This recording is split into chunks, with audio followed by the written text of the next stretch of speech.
Welcome back. Welcome back. Your man Diamond K in here. The Diamond K Show this election night. A lot of surprises out there. One of the races that we have been watching in Virginia, Glenn Youngkin wins the Virginia governor's race. There is a very tight battle right now for the New Jersey governor's race. A lot of things going on. So, of course, we could not wait. We had to get to this now. So many takeaways from Tuesday's elections, some bad omens for Democrats, and possibly a roadmap for Republicans. Of course, the Diamond K Show here on the all-new radioonfire.com. The off-year elections for the governor in Virginia and in New Jersey tend to receive attention, and the results are usually mined for a deeper meaning. You don't want to overthink this. But the midterm elections the following year, these races sometimes determine which party is going to control Congress. And I think that the lack of cohesiveness for the party that is in charge of Congress right now, nonetheless, it being a narrow margin, but the inability of Democrats to get things done, I think, had a direct effect on some of Tuesday's results. Democrats see their worst fears come true in Virginia. The worst fears, of course, being that they're on course for a 2010-like beatdown in next year's midterm elections. That was something that was predicted. That is something that by Tuesday's results could be in the future. So Glenn Youngkin, as we reported, won the governor's race in Virginia. Virginia is a place that the Democrats were expected to win, and they did not. It's often talked about the fact that President Biden won Virginia by 10 percentage points just a year ago. And if the Democrats cannot muster up, generate, elicit more enthusiasm than their gubernatorial candidate, Terry McAuliffe, did, then they're just going to be swept out of Congress, definitely swept out of power in Congress. Some things have to change. He made some mistakes, Terry McAuliffe, and you can make mistakes in elections, but he made mistakes, and Glenn Youngkin capitalized on those mistakes and took this victory all the way to the top of the Commonwealth of Virginia. So Democrats have only a 5-vote margin in the House and a single vote margin in the Senate. You talk about razor thin. That is razor thin. Glenn Youngkin shows Republicans how they can manage to keep Trump at arm's length, but yet embrace him at the same time. He was able to build a coalition. So Youngkin is an outsider. He's a former private equity executive, and he presented himself as a non-threatening suburban dad in a fleece vest.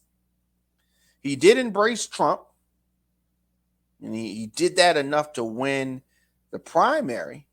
He was able to get the MAGA crowd or the base revved up. But he was also able to target some of those moderate voters that voted for Biden last year. You talked about fiscal management, investing in schools, and campaign without Trump there to his benefit. There's also the controversy about schools and critical race theory, et cetera, et cetera. So he did not run a perfect campaign, but he did do what was necessary to win. Surprisingly, Youngkin's arm's length approach to Donald Trump didn't hurt him with the Republican voters in Virginia. Did not. So look for more Republicans next year to try to model themselves after Youngkin, to try to duplicate the swag that Youngkin showed. So they're not going to disavow Trump, but they're not going to, pull him in for a hug too closely either. And they're going to tailor those messages to both the president's most hardcore voters, but also those independents, those folks in the middle. Of course, you're just tuning in. Your man Diamond K in here. We are talking about the election 2021. We're talking about the the trouble, the bellwether, as he liked to say, that Democrats should be facing. It is something that I think really you can point to a lot of the ineffectiveness, the fact that they can't get things done. Does this mean that Joe Manchin and Kristen Sinema hurt things? Does it mean that they were spot on, that the Democrats are going too far to the left? I think that time is going to tell. But some more takeaways: targeting education on race. This is something that has been in the news. This is something that came up in the Virginia race, something that's coming up in a lot of places across the country. Education. What is being taught in schools to our children? That is something, the funding, public schools, hot button issues like race, like transgender rights, the banning of the teaching of critical race theory in Virginia classrooms, even though it's not part of the secondary school curriculum. Critical race theory is an academic framework. This framework centers on the idea that racism is systemic in the nation's institutions and that they function to maintain the dominance of white people. So some want this taught, some do not. So that there is the source of division. In recent months, it has really become a political buzzword for any teaching in schools about race and American history. So it has just become one of those trigger words that folks tend to focus on.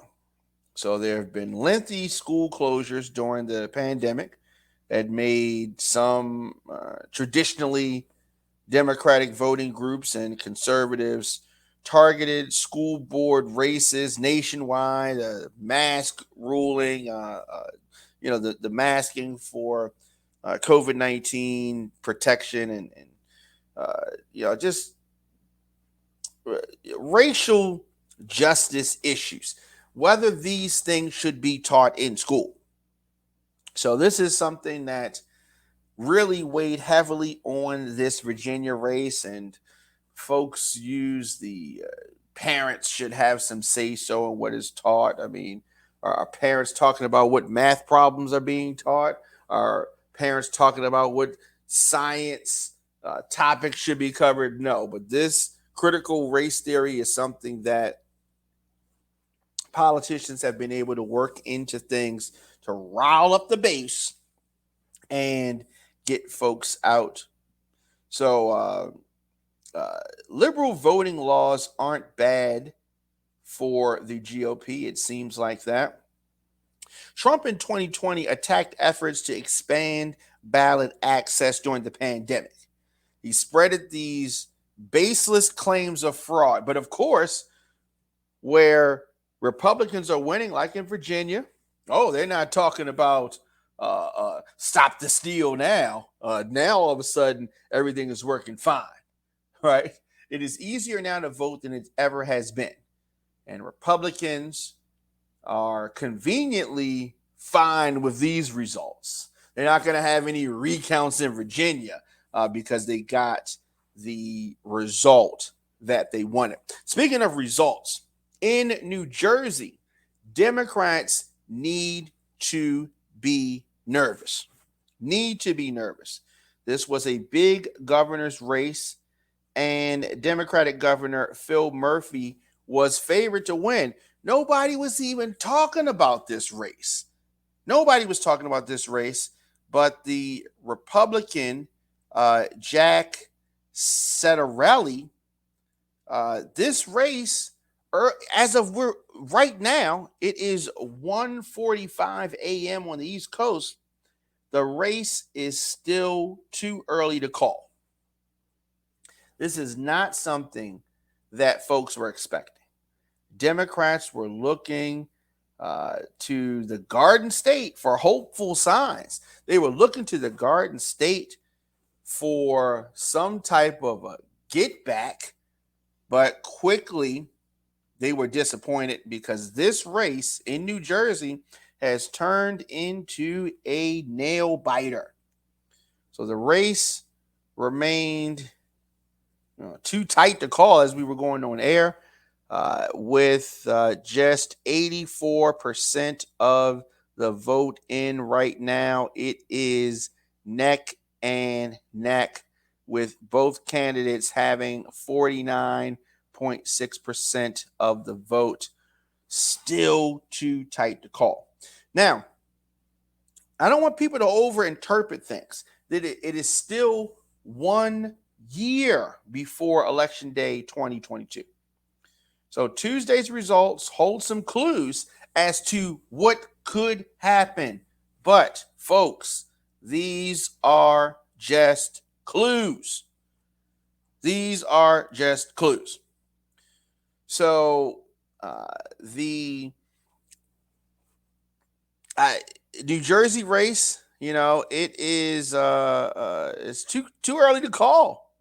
We're talking about New Jersey. We're not talking about Virginia. Of course, we talked about the fact that Youngkin won Virginia, but in New Jersey, it is still too close to call. So Democrats, I mean, you got lessons. You have you have writing on the wall. You have some things that need to change.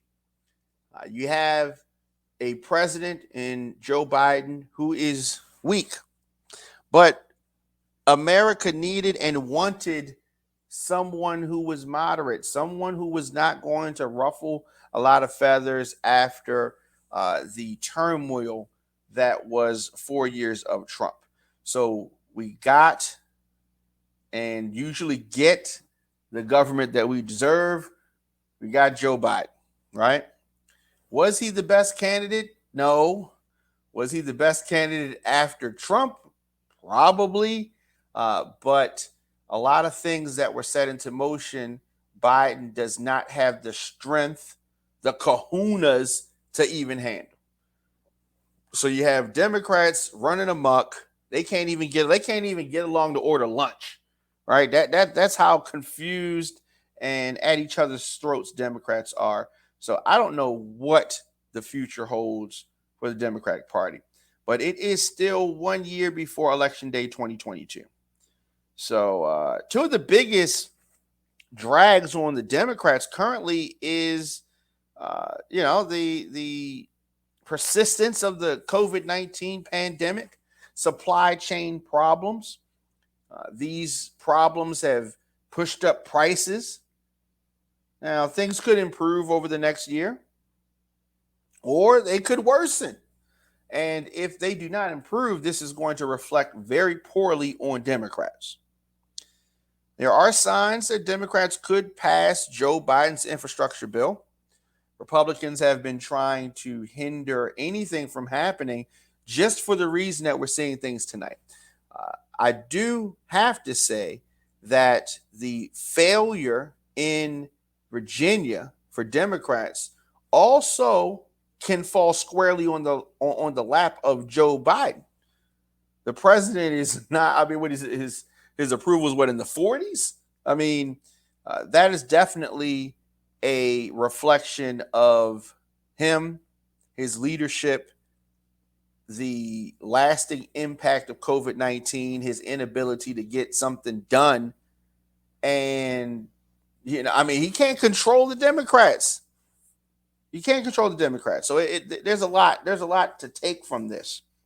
But it's possible that the infrastructure and the social safety net legislation could pass soon. It's possible. Forecast, at least most Wall Street forecasters are calling for robust growth next year. If that happens, that is a good sign for Democrats. If things continue to be the same, if the pandemic continues to rage on, if supply chain problems continue to jack up prices, and that works out good for Republicans. So the results of tonight, it's no way can we say that things are definitive. A lot can happen in the next year, and more than likely, a lot of things will happen. A lot of things will happen. So I don't want Democrats to get too far down on themselves, and I don't want Republicans to get too far up on things. So it is still a lot of room for things to happen. Of course, Eric Adams winning in New York, no surprise there. A lot of things. Former congressman wins a Staten Island Borough president's race. So we have that. Of course, Youngkin's victory speech promises to embrace parents in schools. He sounded like a Republican that we were used to hearing. This is prior to Trump coming in and changing the way that Republicans sound. It was, I don't want to say refreshing, but I do think that it was good to hear some of the things that he was saying. I mean, he sounded like a normal person. And one thing that I did respect about Youngkin is that his speech, his message tonight was centered where it should be, which is Virginians. He thanked his wife, thanked his kids, and he said that this was a defining moment. The future governor said, together, we will change the trajectory of this Commonwealth, he said. And friends, we are going to start that transformation on day one. There is no time to waste. Our kids can't wait. We work in real people time, not government time. I did like that. So on day one, we're going to work. We're going to restore excellence in our schools. So I really liked the focus on his Commonwealth. Called people friends a lot. There was a lot of unity. He did build a coalition. Lieutenant Governor, a black woman. That is first. That's a history-making thing there. He said that this was their moment. I guess about 30 or 40 minutes ago in New Jersey, Governor Murphy acknowledged that the night had been a lot longer than expected. He seemed to be upbeat, but he is clearly concerned, and he should be worried. But worried for the outcome. But I mean, there's nothing you can do about it now. It is going to be what it is. It's going to be what it is. Although the state of New Jersey had once been considered an easy victory for Democrats, it is definitely not that anymore. So on a night that Michelle Wu has won the Boston mayoral race, so she is the first Asian American and the first woman to lead the city of Boston. Congratulations to her. What we deserve is a Boston where all of us are seen, heard, treasured, and valued, Wu said in her victory speech, a Boston for everyone. Wu is a Chicago native, moved to Boston to attend Harvard as an undergrad. She also holds a Harvard Law degree. So across the country in Minneapolis, a ballot measure to dismantle police is rejected, thankfully.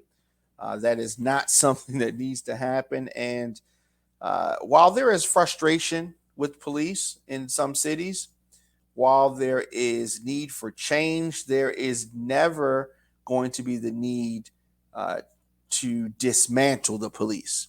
We need to change things where they're wrong, but getting rid of the police is absolutely not the answer. So this vote means that the Department of Public Safety will not be created, and Minneapolis Police Department will remain on the city charter as it should. So the ballot measure had proposed replacing the police department with a newly created Department of Public Safety. This, of course, after the tragic murder of George Floyd, killed while in police custody last year. Of course, you know about that.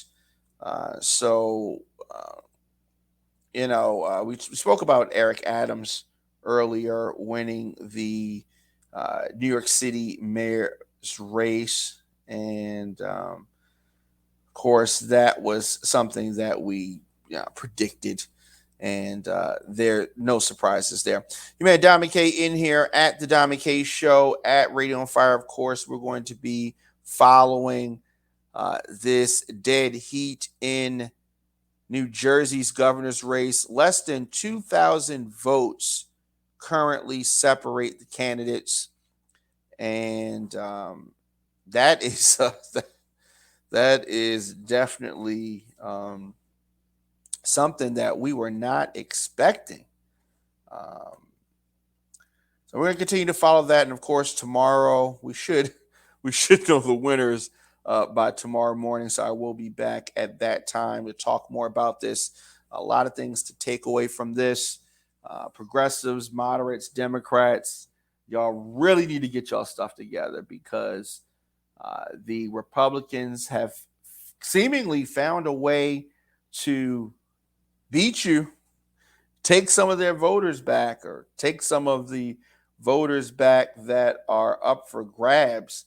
And, I really hope that the arrogance, the elites that are in the Democratic Party pay attention to what is happening. I really hope that that is what's going to happen. Now, I'm not sure that that is going to happen because we've seen the elitist in the Democratic Party just turn a blind eye to a lot of these obvious things. So definitely we will be back tomorrow with, or later on this morning with more of this. But this razor, I think the real story right here is this razor thin governor's race in New Jersey. Of course, Republicans winning the Virginia governor's race, and they are trying to win in this key race in New Jersey. Right now, it is anybody's race. We're going to continue to follow this, and I'll be back tomorrow morning with more. Hopefully, we will have a winner in New Jersey at that time on this election night in America 2021. This is yours truly, Diamond K, radioonfire.com.